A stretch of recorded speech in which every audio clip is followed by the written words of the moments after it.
flashes of black then white, and I look up and the drone is spiraling through the air downward.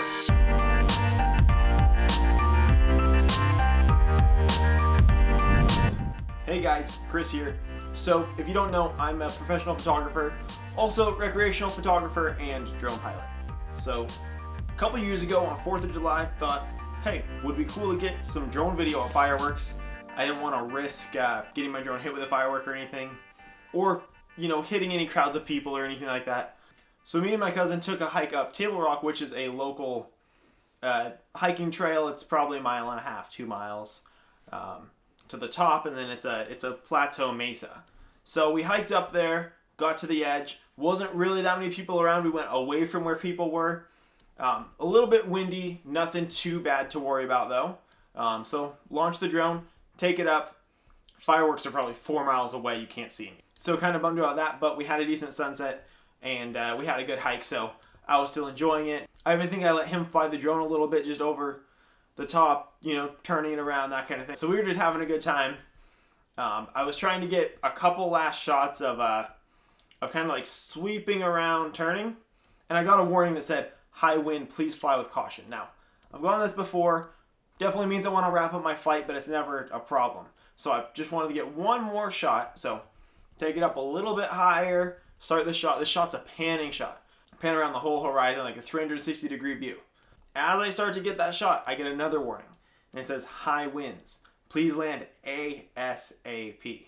Now, I've never gotten this warning before, and I probably had my drone for a little over a year at that point and flew it regularly. So I thought, should probably land this, but I gotta get the shot first. So, just turning slowly, then all of a sudden, boom. The drone flips in the air, and on my screen I can just see flashes of black then white. And I look up and the drone is spiraling through the air downward, but it's trying to catch itself. So it's going, instead of straight down, it's going at a 45-degree angle, trying to flip itself the right way because it's upside down. And it's trying to right itself. And I probably had it about 300 feet in the air at that point.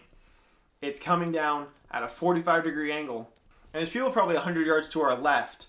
That's just the direction that the drone's going in. They're sitting on the edge watching the fireworks. So the drone's coming down, and it goes out of our sight. We can't see it. So quickly grab our stuff, put the remote away. I still have a GPS locator on it. So I'm like, hey, gotta go get it. Fell 300 feet. Might be broken, but hopefully no one's hurt, right? So we run over there, and the GPS locator, it's not there. It seems to have lost connection partway through its descent, and we're standing where the GPS is, and it's not there. But we see a dad and his kids. So we go over and ask them, we say, did you guys see a drone fall out of the sky? You'd probably notice it. And they said, yeah, it went over the edge over there. So we walk over to this edge, and there's a couple sitting with their dog. And we say, hey, did you guys see a drone? They're like, yeah, we saw a drone. They point over the edge probably 5-10 feet from them. And we walk over, and it's at the bottom of a 300-foot cliff. We can see the lights, but it missed them by like 10 feet. So I was just glad that they were okay. No one was hurt. But the drone's down here at a 300-foot cliff.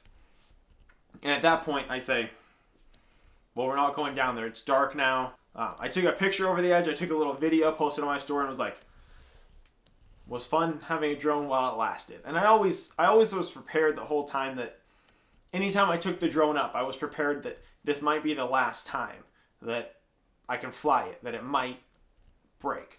But I didn't really think it would be that time, and I didn't really process everything right away. So we're hiking down, and I'm like, wow, well, that was something. And I had a trip planned to California the next day, so I couldn't go back the next day and look for it or anything. So my friend Max decides to take it upon himself to go look for it. So he goes up to the spot. I described to him where it was, dropped a pin, everything.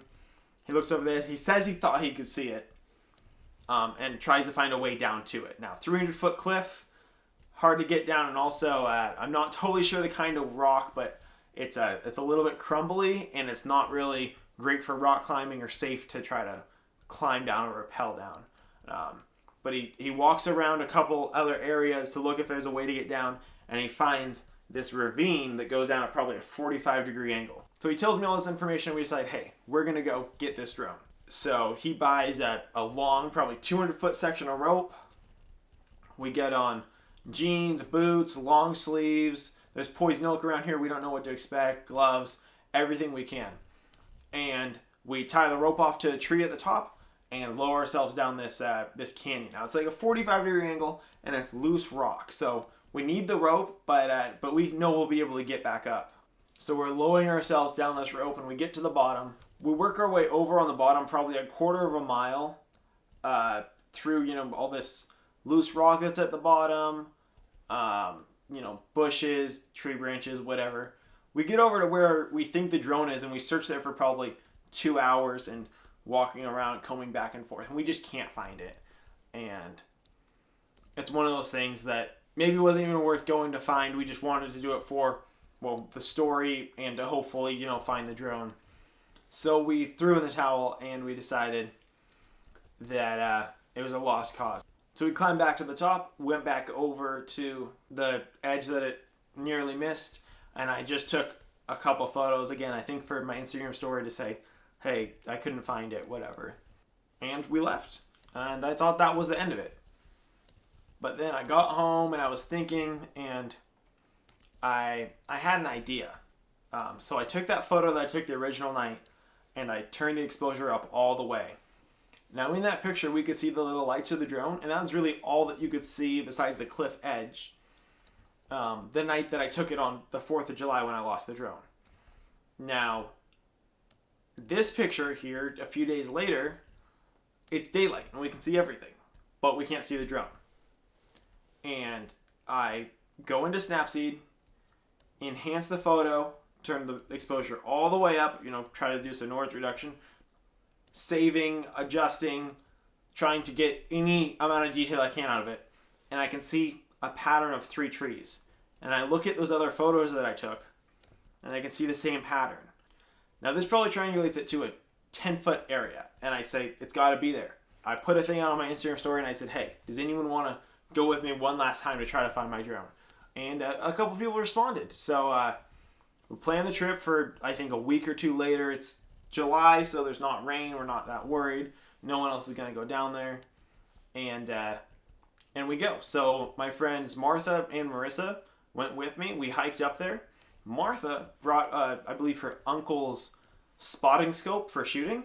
And we were able to use that from the top, look down, and see what we thought was the drone.